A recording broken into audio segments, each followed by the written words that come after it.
नमस्ते दोस्तों, स्वागत है आपका मेरे channel how the things work में। मेरा नाम है प्रशांत जोशी और आज हम बात करेंगे सैटेलाइट्स के जो टाइप्स और उसके यूजेस के ऊपर।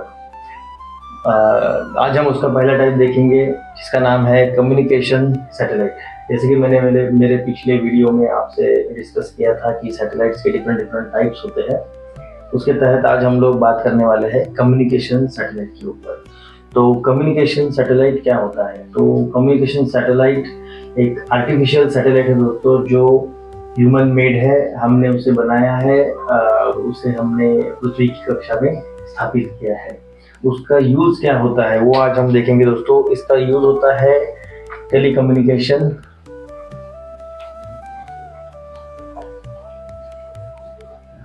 ब्रॉडकास्टिंग,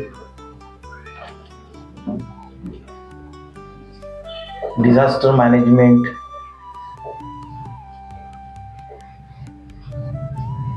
और डेटा सर्विसेज।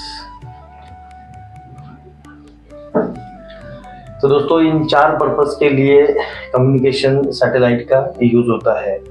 इसमें जो सैटेलाइट होता है वो जो हम लोग अर्थ से डिफरेंट फ्रीक्वेंसीज पे रेडियो सिग्नल्स भेजते हैं, उसे रिसीव करता है, उसे एम्पलीफाई करता है और उसे प्रॉपर फॉर्म में ट्रांसमिट करता है इन अ ब्रॉडर एरिया। तो ये जो पर्पस होता है ये सैटेलाइट का पर्पस होता है दोस्तों।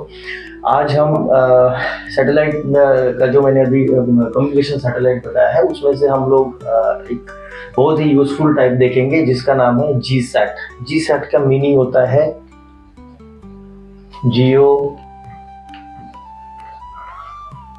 सिंक्रोनस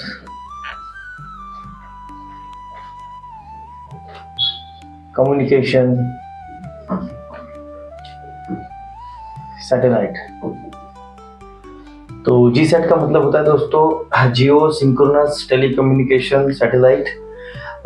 इसमें से मोस्ट ऑफ द सैटेलाइट जो होते हैं वो जियो ऑर्बिट में यानी स्टेशनरी ऑर्बिट में स्थापित किए जाते हैं। जैसा कि मैंने मेरे पहले वीडियो में बताया था दोस्तों कि ऑर्बिट्स क्या होती है, उनका सिग्निफिकेंस क्या है, उनका नाम ऐसा क्यों है। तो ये जो जी सेट सैटेलाइट्स होते हैं ये जियो ऑर्बिट में लॉन्च किए जाते हैं। इनका जो यूज होता है ये फिर से वही हम लोग ब्रॉडबैंड इंटरनेट में यूज होता है। इसके साथ साथ इसका टेलीकम्युनिकेशन में यूज होता है।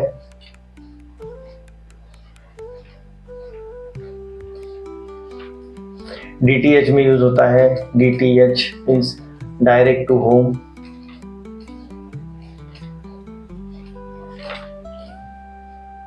देन टेली एजुकेशन,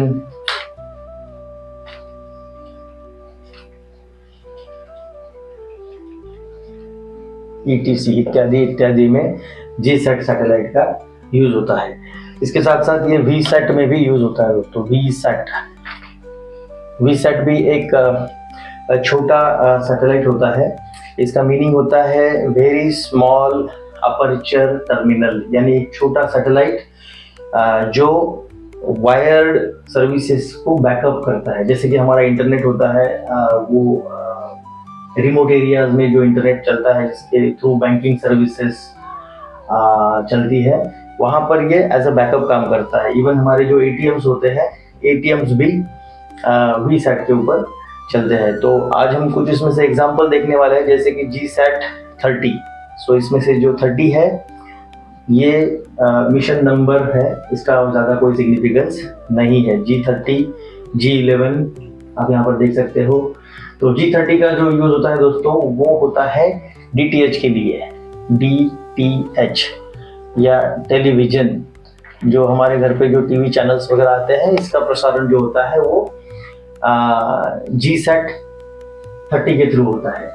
और इसी के थ्रू वी सेट भी चलता है, वी सेट, जिसके थ्रू हम लोग, जैसा मैंने अभी जस्ट डिस्कस किया है कि ATM, E banking services at rural area, यानी जो ग्रामीण भाग होते हैं दोस्तों, वहाँ पर इसका ज़्यादा यूज होता है। इसका यूज स्टॉक एक्सचेंज में भी होता है, स्टॉक एक्सचेंज, इन सब में GSAT 30 का यूज होता है। GSAT 11 जो बूस्ट करता है ब्रॉडबैंड कनेक्टिविटी को for rural areas, rural means ग्रामीण एरियाज, वहां पर ये भी ई बैंकिंग,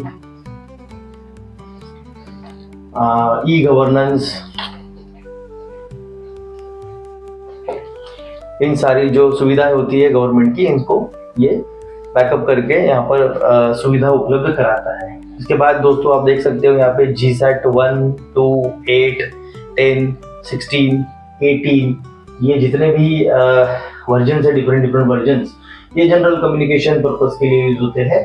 इसमें ये टेलीविजन, ब्रॉडकास्टिंग, VSAT सर्विसेज और भी अदर कुछ सर्विस होते हैं, इन सभी में ये बूस्ट करने का काम करता है, बूस्टिंग इन एग्जिस्टिंग सर्विसेज। एक और एग्जांपल है दोस्तों GSAT 20N2। तो यहाँ पर आप देख सकते हो कि मैंने यहाँ पे लिखा है कू, के और का। कू, के और का ये जो है ये ट्रांसपॉन्डर के नाम है, जिसमें ये लोग एक सर्टेन फ्रीक्वेंसी रेंज यूज करते हैं। अगर हम देखेंगे तो कू रेंज जो होती है वो 12 to 18 गीगाहर्ट्ज होती है। के में जो होती है वो 18 to 26.5 गीगाहर्ट्ज होती है। और जो का में होती है दोस्तों वो होती है 26.5 to 40 गीगाहर्ट्ज। तो ये जो अलग अलग जो बैंडविड्थ होती है, अगर मैं ये तीन बैंडविड्थ को एक दूसरे के साथ कंपेयर करूं तो कू जो होती है वो छोटी होती है, के होती है वो मीडियम होती है, और का जो होती है वो ब्रॉडर होती है। तो ये तीन डिफरेंट बैंडविड्थ के साथ फ्रीक्वेंसी को ट्रांसमिट रिसीव करने का काम जो होता है वो GSAT 20N2 करता है। इसका जब लॉन्च हुआ था दोस्तों, तो लॉन्च इसका हेवी वेट की वजह से हमें बाहर की एजेंसी का सहारा लेना पड़ा, जिसका नाम था SpaceX। तो SpaceX ने हमें सपोर्ट किया था इसको लॉन्च करने में। तो दोस्तों इनके एडवांटेजेस क्या है? तो एडवांटेजेस दोस्तों इसके ये होते हैं कि ग्लोबल और रिमोट एरिया में इसका कवरेज होता है। ये जो जितने भी हमने GSAT की जो बात की है, कम्युनिकेशन सैटेलाइट्स की जो बात की है, इसकी वजह से हमें ग्लोबल एंड रिमोट एरियाज जो होते हैं, रिमोट एरियाज में कवरेज मिलता है। ये पहला इसका एडवांटेज है। दूसरा इसका एडवांटेज है रिलायबिलिटी ड्यूरिंग डिजास्टर, यानी जब भी कुछ आपदा आती है, नैसर्गिक आपदा आती है, विपदा होती है, उस टाइम हमें इसका सपोर्ट मिलता है दोस्तों डिजास्टर मैनेजमेंट में। डिजास्टर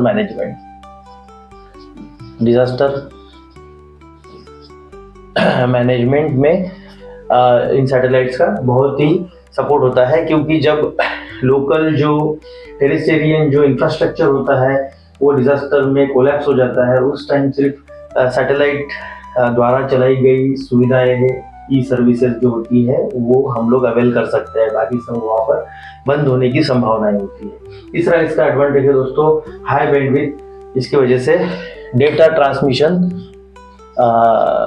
इजी हो जाता है, डेटा ट्रांसमिशन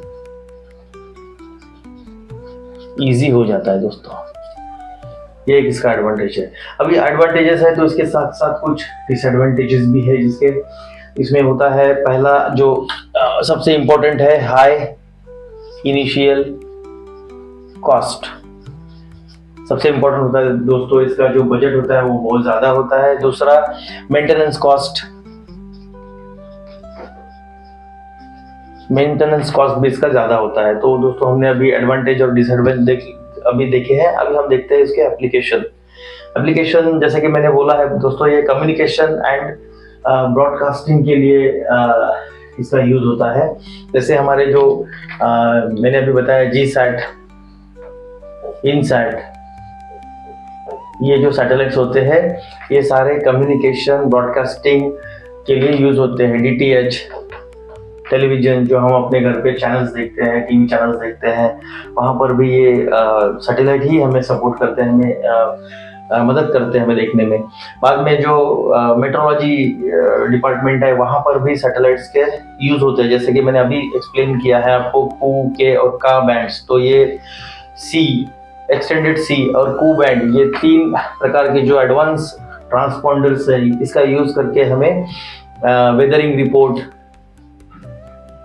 जो होती है, वेदरिंग रिपोर्ट, इसके साथ साथ अलार्मिंग जो वेदर रिलेटेड अलार्म्स होते हैं, अलार्म्स रिलेटेड टू वेदर, ये हमें यूज होता है दोस्तों। इसके साथ साथ हमें हाई स्पीड इंटरनेट मिलता है, जैसे कि मैंने अभी बताया कि स्टारलिंक जो स्पेसएक्स का जो प्रोडक्ट है, उसके थ्रू हमें हाई स्पीड इंटरनेट मिलता है, जो कि लियो ऑर्बिट में लॉन्च किया गया है। तो यहाँ पर हमें हाई इंटरनेट सर्विसेज भी मिलती है।